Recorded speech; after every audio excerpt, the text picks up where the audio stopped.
Okay, this is how you make a Gerber. You have roast Provel cheese, medium-sized container. You have smoked paprika, garlic powder, a nice large baguette,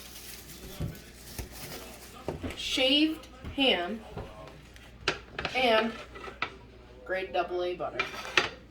Okay, so next, once you have your bread cut like so, you'll need to put your butter and garlic powder onto the bread.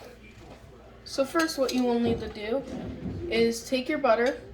It doesn't necessarily have to be melted, just in thin slices, and you put it on the bread.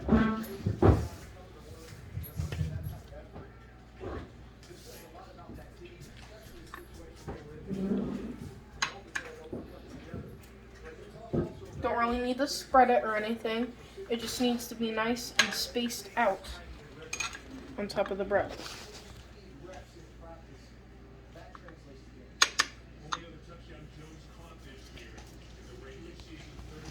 About 4 slices per little piece of bread you have here.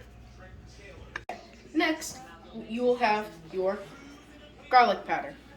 What you will want to do with the garlic powder is take it and very lightly spread. Okay, so now what you want to do is you want to take your garlic powder and spread it on the bread. Now how I'm going to do this, as you can see the holes are quite large, is I'm going to put a good bit in my hand. I'm going to take my finger, I'm just going to rub my fingers back and forth atop the bread, spreading a nice thin layer on top of this bread and butter.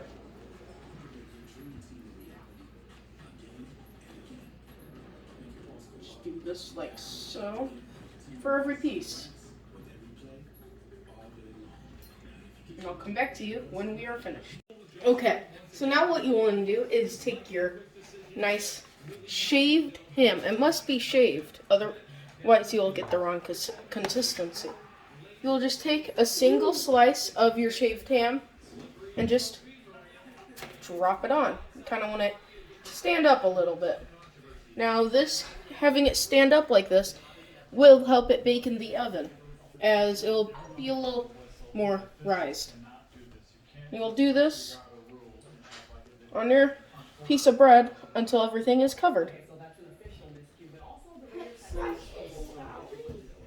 Just like this. Slice by slice. Sometimes it might be a little tricky to get the ham off, but we'll get through it.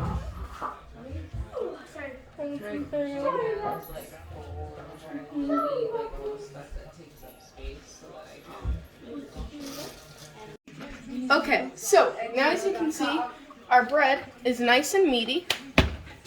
Got a nice layer on there. Looks very delicious, doesn't it?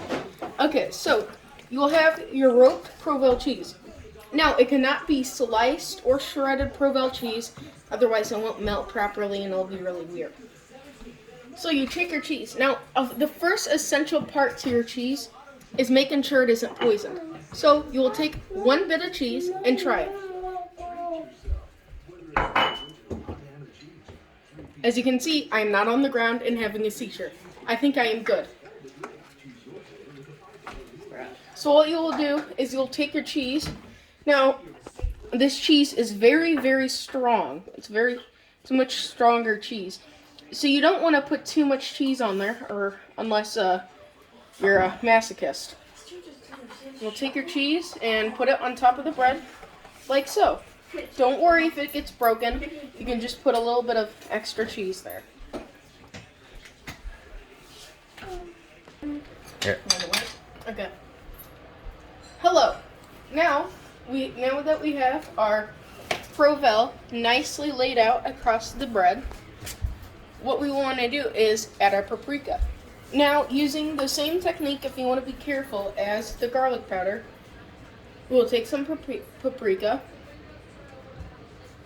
put it in our hand, just like so.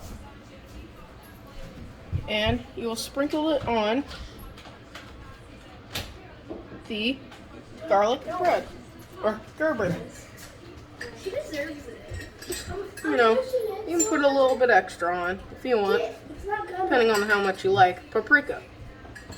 We'll do this for each piece of bread.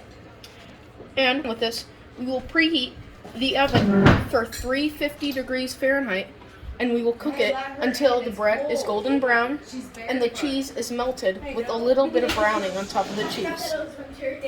And then your Gerber is done, as you can see. Beautiful, delicious, melted cheesiness on top of a crispy baguette.